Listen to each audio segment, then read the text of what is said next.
दोस्तों नमस्कार, स्वागत है आप सभी का गोल्डन पाठशाला में। दोस्तों इस वीडियो में national means cum merit scholarship exam के लिए मैथ पेपर के अंतर्गत वेन आरेख से संबंधित महत्वपूर्ण टॉपिक को डिस्कस करेंगे। प्यारे बच्चों, इस टॉपिक से संबंधित हर परीक्षा में आपके प्रश्न आते हैं, वो चाहे किसी भी राज्य से आप रिलेटेड हों। सभी जगह 4 से 5 प्रश्न जरूर पूछे जाते हैं। यहाँ तक कि उत्तर प्रदेश की परीक्षा में यहाँ से 10 प्रश्न आते हैं। तो प्यारे बच्चों, वीडियो को लास्ट तक जरूर देखिएगा। वीडियो बहुत ही खास होने वाली है। अगर आपने ये वीडियो देख लिया तो इससे संबंधित कोई भी डाउट आपके पास नहीं रहेगा। आइए शुरू करते हैं। कुछ उदाहरण के माध्यम से आपको समझाने का प्रयास करते हैं कि कैसे इन प्रश्नों को सॉल्व किया जाता है। तो 196 नंबर बच्चों को क्वेश्चन दिया गया है कि कौन सी आकृति भारत, हरियाणा तथा जयपुर को प्रदर्शित करती है। अब इसमें आपको जैसे शब्द दिए जाएंगे, 3 अगर शब्द होंगे तो यहाँ पर 3 आरेख दिए रहे होंगे। अगर 4 शब्द होंगे तो 4 आरेख आपस में संबंधित होंगे। ठीक, तो यहाँ पर लिखा है कि भारत, तो यहाँ पर देखेंगे भारत, हरियाणा, जयपुर। तो भारत तो कंट्री है, हरियाणा उसके अंतर्गत जो है एक राज्य है, और जयपुर जो है ये राजस्थान की राजधानी है। मतलब हरियाणा और जयपुर से कोई संबंध नहीं है, लेकिन भारत का संबंध हरियाणा से भी है और जयपुर से है। तो कहने तात्पर्य है भारत का एक अलग, मतलब ये वृत्त बन गया, और भारत के अंतर्गत हरियाणा और जयपुर ये दोनों आते हैं। तो आपका जो वेन आरेख बनेगा वो इस टाइप का बनेगा, और ये देखो ऑप्शन नंबर डी में दिया गया है।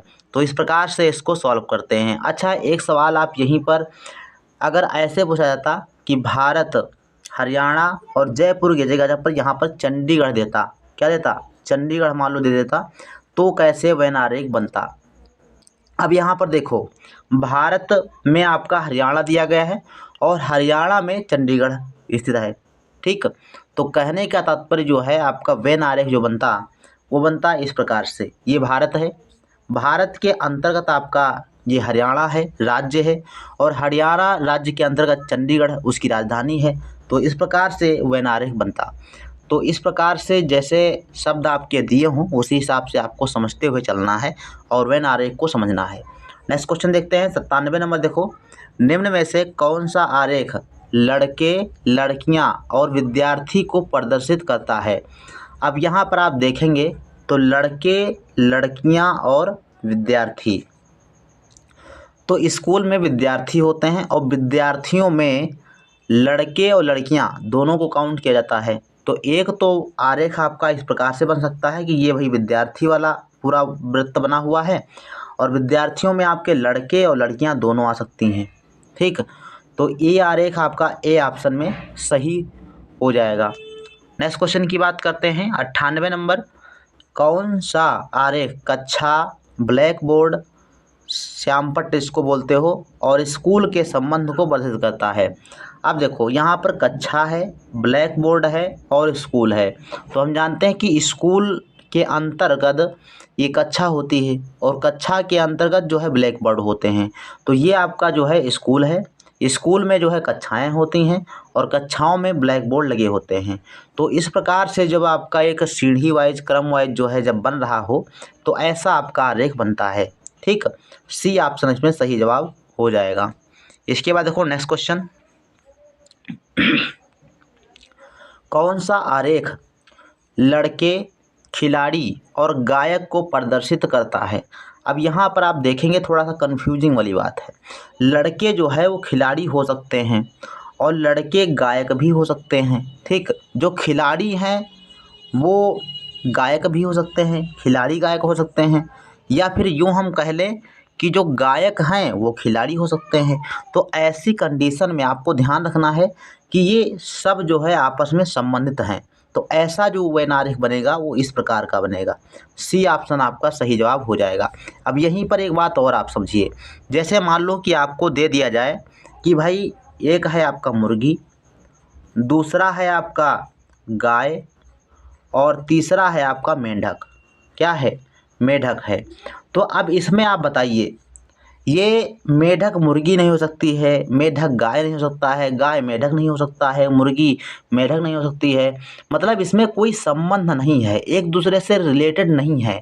ये मतलब एक दूसरे से कभी भी संबंध अपना स्थापित नहीं कर सकते, अर्थात ये सब अलग अलग जाति के हैं। तो इनका जो आरेख बनेगा वो ए ऑप्शन वाला बनेगा, मतलब तीनों अलग अलग आपका जो है गोला हो जाएगा। तो ऐसे इन बातों को समझते हुए जब आप चलेंगे और इसी के आधार पर प्रैक्टिस करेंगे तो आपको आसानी से चीज़ें समझ में आ जाएंगी। अब इसके बाद हम जो है चलते हैं 2021 20-21 की परीक्षा में पूछे गए प्रश्नों की बात करते हैं। तो ये बच्चों आप देख पा रहे हैं, ये 2020-21 की परीक्षा में पूछे गए प्रश्न हैं। यहाँ से 42 से लेकर 44 तक 3 प्रश्न जो है आपसे पूछे गए थे। तो इसमें आप देखेंगे तो कुछ इस प्रकार से आपको शर्त दिखाई दी जाएगी। कौन सा वेन आरेख दिए गए वर्गों के बीच सही संबंध निरूपित करता है। तो पहला जो 42 नंबर क्वेश्चन मुझे पूछा गया था, इससे संबंधित वेन आरेख कौन सा है, आइए देखते हैं। तो इसमें लिखा है शब्द आपको 4 दिए गए हैं और 4 आकृतियाँ जो है संबंधित की गई हैं, फल, केला, सेब और फूल गोभी। अब आप ये देखिए, जो फल होता है, फल के अंतर्गत जो है केला और सेब जो है आ जाते हैं। तो फल के अंतर्गत केला और सेब आ गए। फूल गोभी आपकी अलग है, ये सब्जी हो गई, तो ये आपका अलग हो जाएगा। तो ऐसा जो आपका डायग्राम है वो आपका सही होगा, वेन आरेख सही होगा। ए ऑप्शन आपका सही जवाब हो जाएगा। 43 नंबर बच्चों क्वेश्चन देखो पूछा गया था कि सैनिक, शिक्षक और वैज्ञानिक। तो सैनिक, शिक्षक और वैज्ञानिक। तो सैनिक जो होता है वो शिक्षक हो सकता है, ठीक। एक शिक्षक वैज्ञानिक हो सकता है, एक वैज्ञानिक जो है शिक्षक हो सकता है, समझ बात। तो ये एक दूसरे से संबंधित हैं, ये एक दूसरे के होने की संभावना है। तो इस स्थिति में जो है जो सी ऑप्शन आपका सही जवाब हो जाएगा। तीनों जो है एक दूसरे से संबंधित आरेख बनेंगे। तो इस प्रकार से आप इनको समझ करके लिख सकते हैं अपने आप से। बहुत ही आसान प्रश्न होते हैं और ऐसे प्रश्न आपको छोड़ना नहीं है, गंवाना नहीं है, गलत नहीं करना है। इसके बाद देखो 44 नंबर क्वेश्चन कहता है कि फूल, चमेली, गुलाब और गन्ना। तो फूल, चमेली, गुलाब। तो फूल के अंतर्गत चमेली और गुलाब जो है आ जाएगा। तो ऐसे बन जाएगा, फूल हो गया एक और गुलाब चमेली आ गया। गन्ना आपका अलग हो गया। तो इस प्रकार से वेन आरेख जो बनेगा वो आपका डी ऑप्शन में मिलेगा। इस प्रकार से आप प्रश्नों को सॉल्व करिएगा। तो प्यारे बच्चों, ये टॉपिक बहुत ही महत्वपूर्ण था। इसके अलावा कुछ प्रश्न जो है आपसे अगर वेन आरेख संबंधित अदर टाइप के अगर आएंगे तो उसके लिए हमने एक पर्टिकुलर वीडियो दूसरा बनाया हुआ है, उसको भी आप देख सकते हैं। लिंक डिस्क्रिप्शन में दी गई है या फिर आप इंड स्क्रीन पर देखिएगा तो आपको मिल जाएगा। मिलते हैं फिर नेक्स्ट वीडियो में, तब तक के लिए धन्यवाद। जय हिंद, वंदे मातरम।